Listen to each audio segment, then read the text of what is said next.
What's that? You just wanted to check the Mic, check. Is it on? Check, 1-1. Yeah, I hear you. Yeah, all right.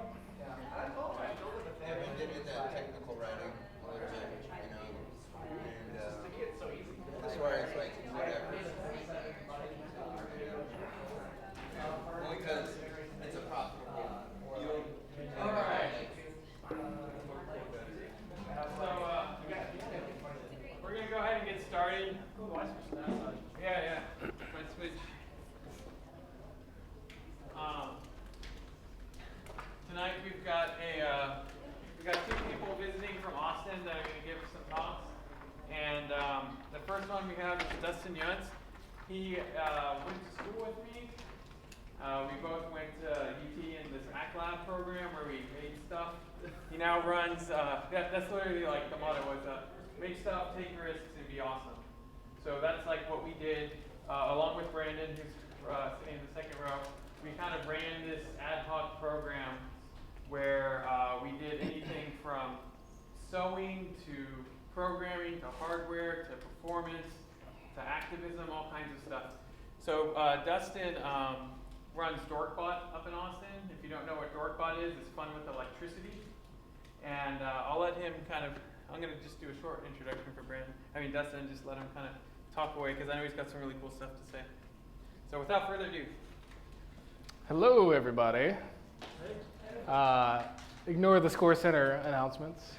We had a little bit of technical trouble, so we're doing this off of our iPads, which is kind of nice that we can do things like that nowadays. So I'm here. I'm going to introduce you to a foolproof 3-step path to unlimited viral internet success. Are you ready? Let's get started. Step 1, you got to find a hot meme. You can't take off on the internet with just an original idea. Yeah, you gotta find something that other people are into that's hot right now, and jump on that. So this can be a lot of things. This could be something that's trending on Twitter.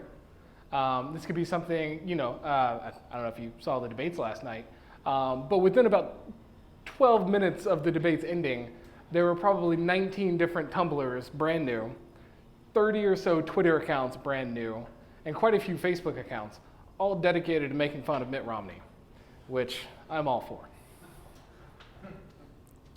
So that's the next thing you have to do. You have to get your thing out there. So you want to get out there. You could make a Tumblr. That's a lot of work. Maybe you just want to make a tumble. So you go and you make a sweet GIF, or you put together one of those meme pics where you get the serious girlfriend, or you get a Wilford Brimley cat, and you do something funny with that. These are all great recipes for success. It can be a tweet. It can be a YouTube vid. You go out there, you and your friends, you put on a suit and you pretend you're Paul Ryan. That's a great way to go. That'll definitely work. What's step 3? Profit? Step 3, profit. So what is profit on the internet? That's kind of the hard part, I guess. Is it money? Is it collecting lulz? Is it just cred amongst your peers? There's a lot of different things that profit can be.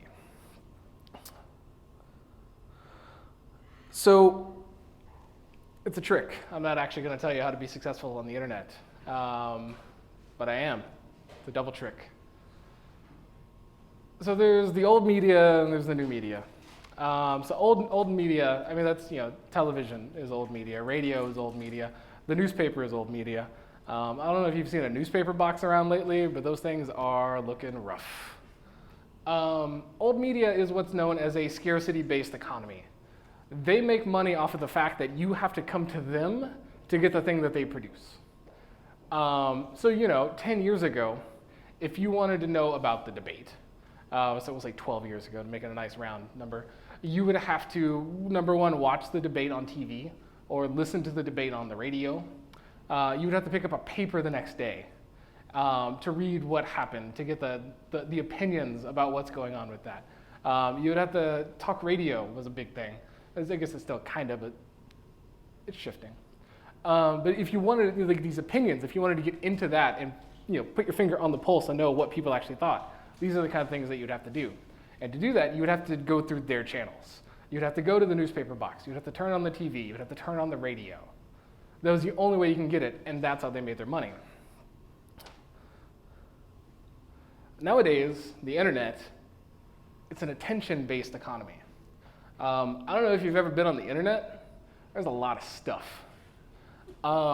You can literally start clicking and never stop clicking.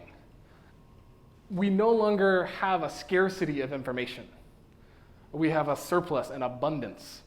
What we now have a scarcity of is attention. There's still only 24 hours in a day, and you probably need to sleep for 5 to 9 of those. So there's only so much internet you can actually consume. And so people have to make something that is worth you giving up your precious time. So if you want to be successful on the internet, you have to make something that is worth other people giving up their precious time. I don't know if you've tried sitting through a 4-minute YouTube video lately. It's tough.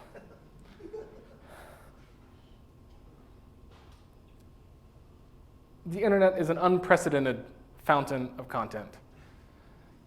This is one of my all-time favorite things from Minecraft. This is the cat fountain. It endlessly spews cats. So what? So here's the thing. I imagine, I know you people through Joey, and you people know me through Joey. So I imagine you probably are creative in some way. And if you have a creative bone in your body, you would probably love to make a living off of your creativity. Day jobs suck. You have to show up every day. They get mad if you don't. You have to do stuff. There's email. There's project managers. I mean, it gets rough. So if you could just sit in your room and make internet all day, that would be an amazing way to make a living.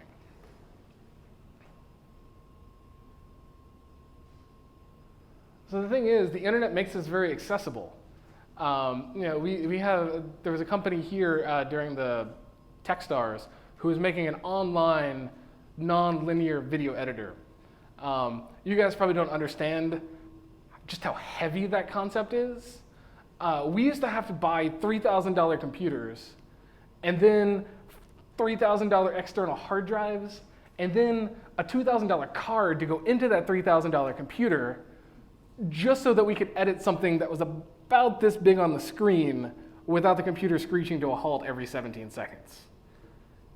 And you can now do that in your browser, and that is just awesome.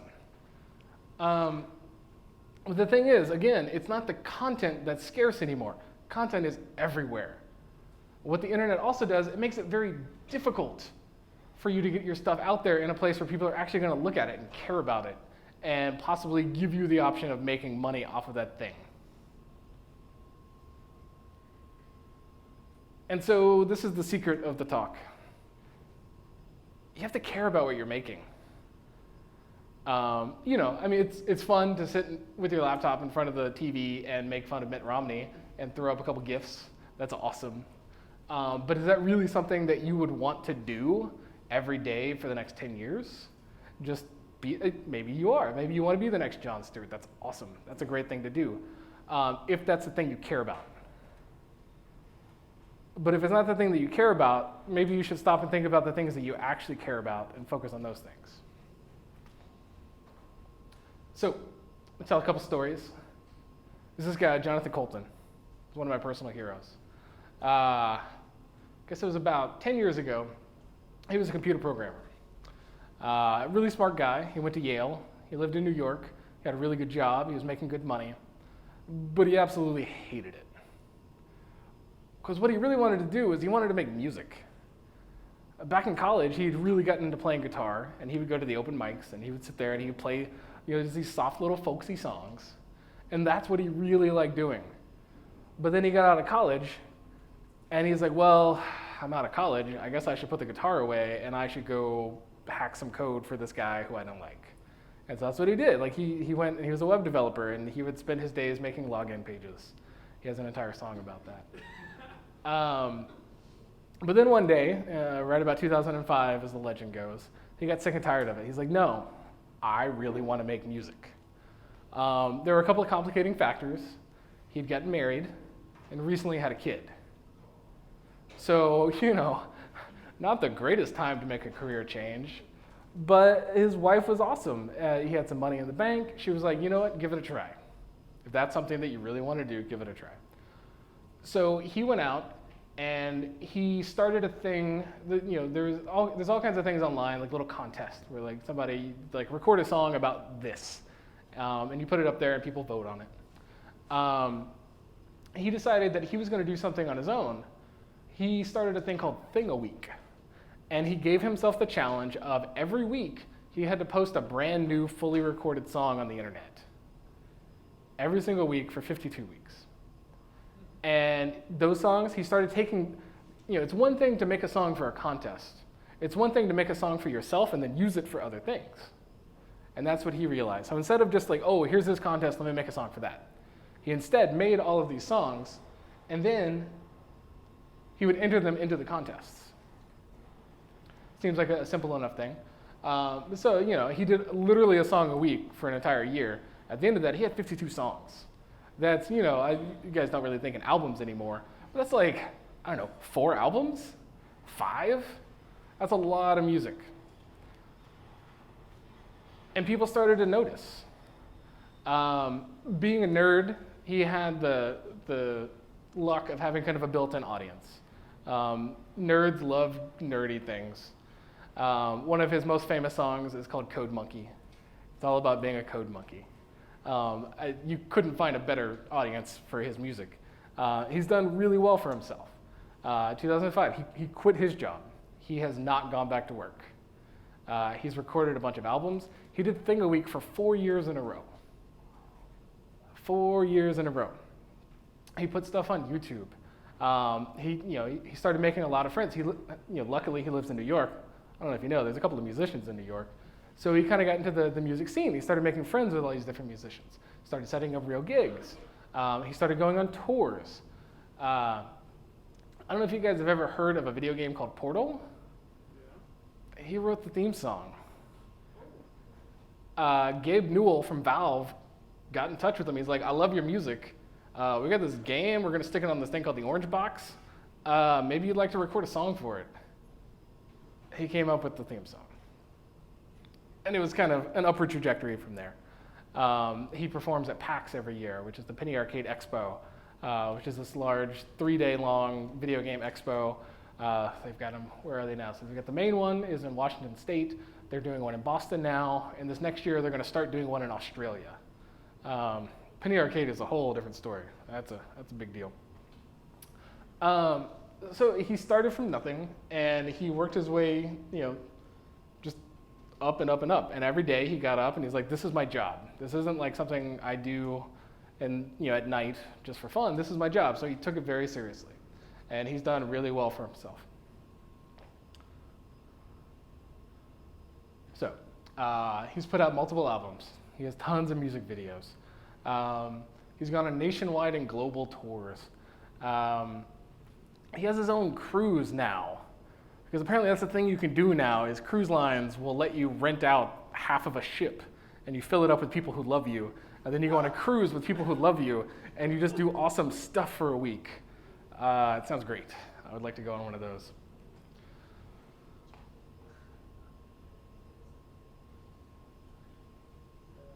So I think Jonathan Colton is a good candidate for this.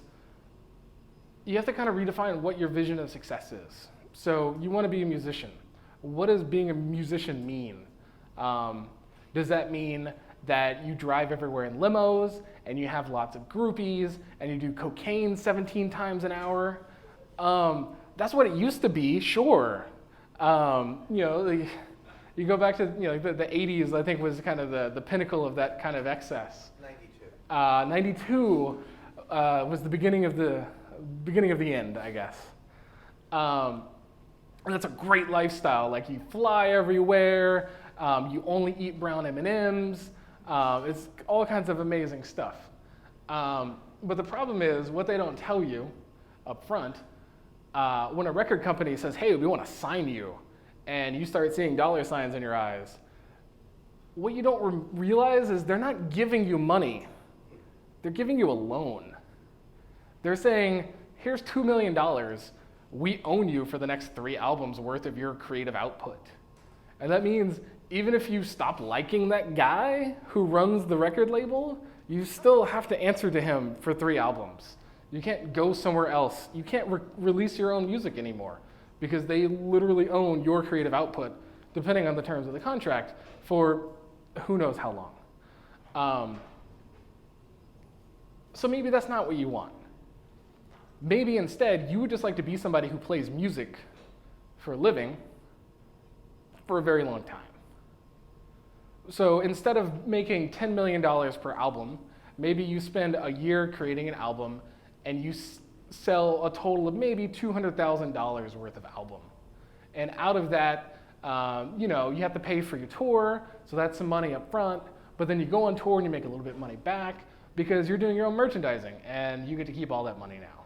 It's a little bit more work.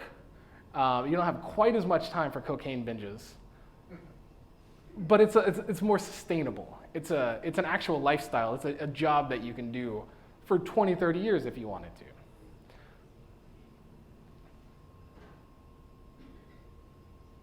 Second guy, Chris Hardwick. I don't know if any of you have ever seen a little dating show called Singled Out. It's Chris Hardwick and a bevy of pretty ladies. He was in college. It was his last year of college. There was just an open casting call. And he was like, he'd done some stand-up before. He's like, I'm good in front of a camera. I can talk into a microphone. He auditioned, he got singled out. This is, the mid-90s. TV is still a very big thing back then.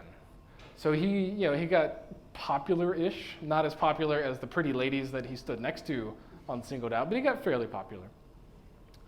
But then the show was over, and he didn't have anything to do because all he'd done, he went to college, he got a philosophy degree, and then he was the host of an MTV dating show for a while. And he was like, well, what do I do now? So he went out and he did more TV hosting, and he didn't really like it. I think one of the highlights of his career was playing Computer Technician number 2 in Terminator 3. So yeah, a real high point. But then he realized, probably 5 or 6 years ago, number one, that he still liked doing stand-up. But number 2, and most importantly, he specifically liked talking about nerdy things. It was the thing that he really liked. In high school, he was in the chess club. He was a champion chess player. His dad was a professional bowler back when that was still cool, but then he was a bowler when it was no longer cool. So these were the kinds of things that he was into. So he started working that into a stand-up act, which is kind of tough sometimes. If you don't have the right crowd, they're not going to laugh at all the same jokes that nerdy people are going to laugh at. Then he realized he really liked talking. He did actually like being in front of a microphone. He just didn't like hosting dating shows like Shipwrecked, which he did for many years. Instead, he wanted to host his own things. So he had a friend who worked in an Apple store, of all places, and he said, "Dear Matt Myra, you're a nerdy guy, you know lots of cool stuff. Could you help me put together the gear to start a podcast? I just want to sit down and talk to my friends." He's been in Hollywood for a long time, so he has lots of really cool friends. He's like, I want to bring in my comedian friends, and we just want to talk about stuff for an hour. And then we're going to just put it up on the internet and just, let that be a thing. It's something that he was really into, and he did it. I think that was about 4 or 5 years ago. From that, he launched what he calls Nerdist Industries, which is a company that now has, 15 or 20 podcasts. He now pays people full-time job money for having podcasts. He writes those kinds of checks. He teamed up with a comic book shop in Los Angeles and put in a theater space in the back. And now they do 4, 5, 6 nights a week. They have comedy shows and sketch shows. Last year, YouTube was looking to branch out and have more original content, which has kind of been a problem at YouTube for a while.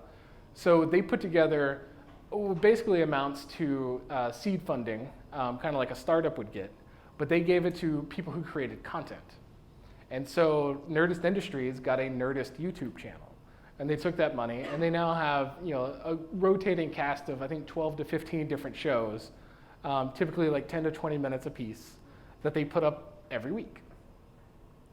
From that, he hooked up with the Henson Company, and he got to make a music video with the Fraggles from Fraggle Rock and Ben Folds from Ben Folds 5. All through these, starting very, very low, very grassroots. He didn't have any intention of becoming, the next great talk radio guy. He's just like, I just want to talk. I think it was 2 months ago, it was finally announced that Nerdist Industries has officially been bought by Legendary Entertainment, who, they make a couple of movies you might have heard of, like the Saw movies. So now he's taken this very small thing that was just him talking in front of a microphone with some friends, and he's gone pretty big. But again, it's not like 1987 Tom Cruise big. It's reasonable. It's still manageable. It's something that he can still do every single day and not get burnt out on. Because he's still doing the things that he himself loves. So he has comedy tours, music tours. He's part of a comedy musical group called Hard and Firm. A podcast network, part of Legendary Entertainment. He does not have a cruise. That is a typo. I bet he could. So that's all to say, just because you start down one path, just because you become the host of a dating show on MTV, doesn't mean that has to be what you do forever. Just because you're a programmer doesn't mean you have to be a programmer forever. It used to be, like our parents, they would have a job for 30, 40 years. Maybe they liked it, probably they didn't, but that's what they would do. It's 2012. Number one, good luck getting and keeping a job for 30 or 40 years. Number two, why? If there's a thing that you like, do it. If there's another thing that you want to try, maybe you do it on the side. Or maybe you just decide, I've got some money in the bank, I'm going to try this thing out.